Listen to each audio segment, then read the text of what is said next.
clever bird, the parrot. He can actually talk, pronounce words. Of course, he has no idea what the words mean, so we never take him seriously. Unfortunately, that's not true with gossips.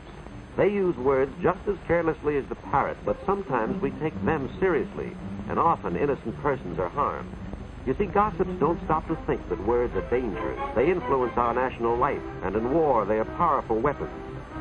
Gossips toss words around as carelessly as parrots, with no more sense of the harm they can do. Did I hear somebody say gossiping is monopolized by women? Far from it. Anyone who uses words carelessly, especially to talk behind someone's back, is a gossip. Let me tell you a little story about a gossip. This is Marion High, my school. I'm the principal, George Eastmore. There were some people in my office this particular morning, Mr. and Mrs. Gage and their daughter, Jean. They told me Jean would have to leave school. Why? Because of the malicious gossip about her. I was shocked, and I asked for details to see if we could do something about it. We began talking, even though Jean thought it was already too late. Mr. and Mrs. Gage had opened a grocery store at the start of the term, and Jean helped out after school.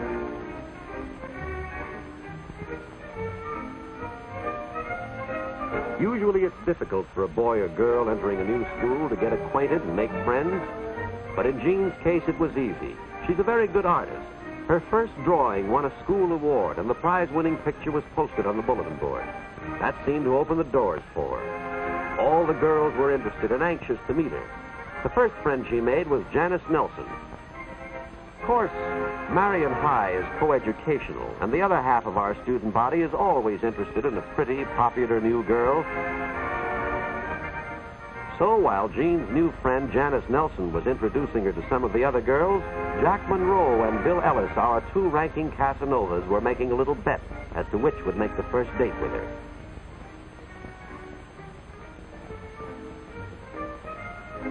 Bill Ellis made the first move. He was waiting on the steps when Janice and Jean left school that afternoon, and soon was off to a running start in the competition. Jack wasn't called the best broken field runner in Marion history for nothing. Besides, he still had some trumps in his hand. Like an open convertible, which had helped quite a few times in the past.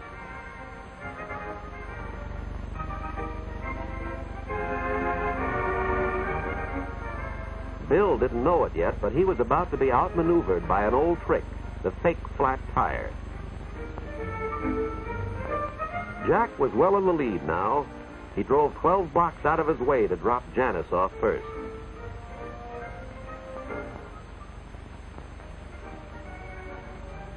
Then he took his time getting Jean back to the grocery store.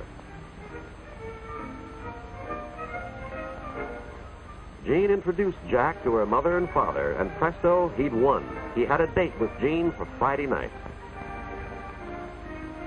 From the time Jack called for her and all during the afternoon and evening, Jean kept thinking to herself how lucky she was that her father had moved his store here so she could attend Marion. She was a brand new student, and already she'd won the art contest, made a whole circle of friends, had been asked to pledge the girls' club, and now here she was out with the most popular boy in school.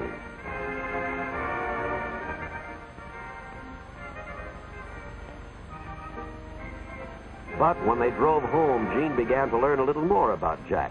His popularity had gone to his head. He was completely sure of himself, confident that none of the girls could resist him.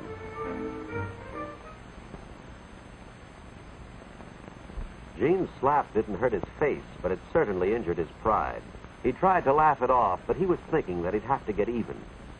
Jack didn't lose any time giving the other boys a highly colored version of the date. To regain his self-confidence and build himself up in their eyes, he added a few details, remarks about Jean, completely untrue. But then, gossips seldom worry about the truth. Now the gossip began to spread. Bill Ellis colored it a little more and passed it on. Then Christine Manners took over. First, she used her lunch hour to tell the story to every girl who would listen, and that included practically every girl in the school.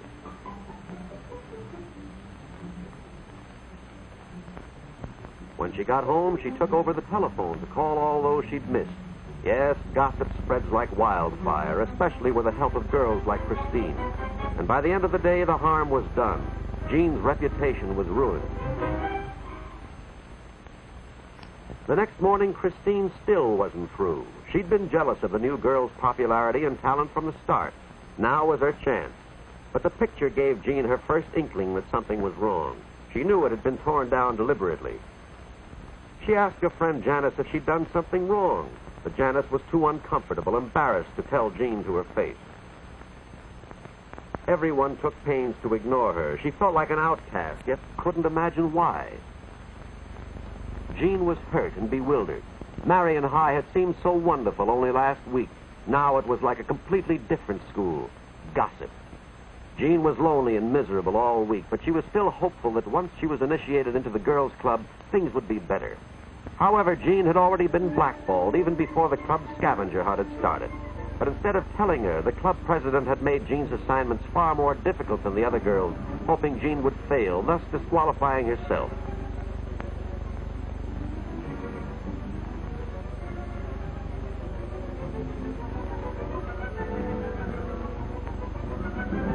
Not knowing this, Jean started out on the scavenger hunt as eagerly as any of the others.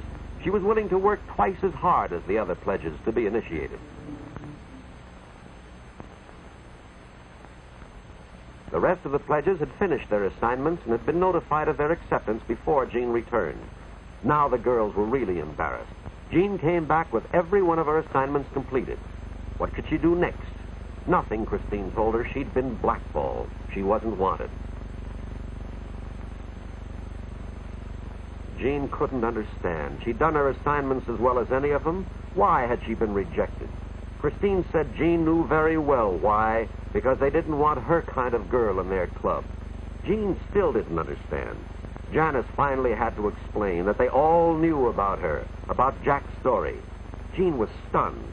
How could anybody believe that about her?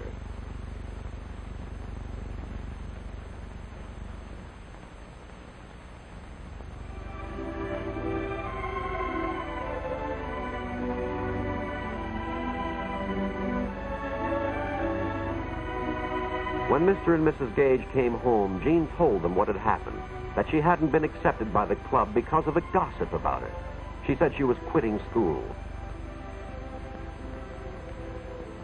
So that's the story she told me. That's why the Gages came to see me. They agreed with Jean. It would be better if she left school. But I asked them to wait.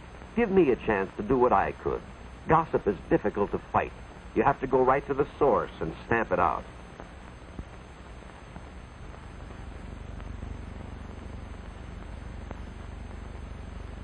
That's exactly what I did. I called in Jack Monroe, asked him point blank if he was the gossip.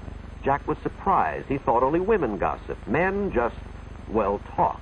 He admitted he'd started the talk, but he never realized the harm it would do. When I had finished explaining what his loose talk had done to Jean, Jack asked me what he could do, and I told him a way, the only way. He thought it over. It wasn't going to be easy. It would be embarrassing, and we both knew it. But he finally agreed.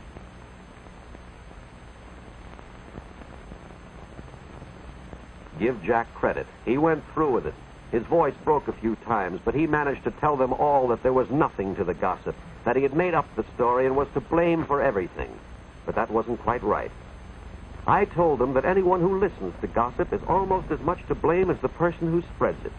We were going to discuss the problem in assembly, make the whole school aware of the danger, and make sure that no Marion student would ever again be hurt the way Jean was. The next day, the whole student body realized what they had done to Jean. Now they wanted to make it up to her. She made a fresh start and was soon one of Marion's most popular girls, one of our real leaders. What could have been another gossip tragedy had been a happy ending. But don't forget this. There needn't have been so much as a near tragedy if our students, instead of imitating this bird, the gossipy parrot, had instead copied three far wiser creatures, the three little monkeys, who see no evil, hear no evil, and speak no evil.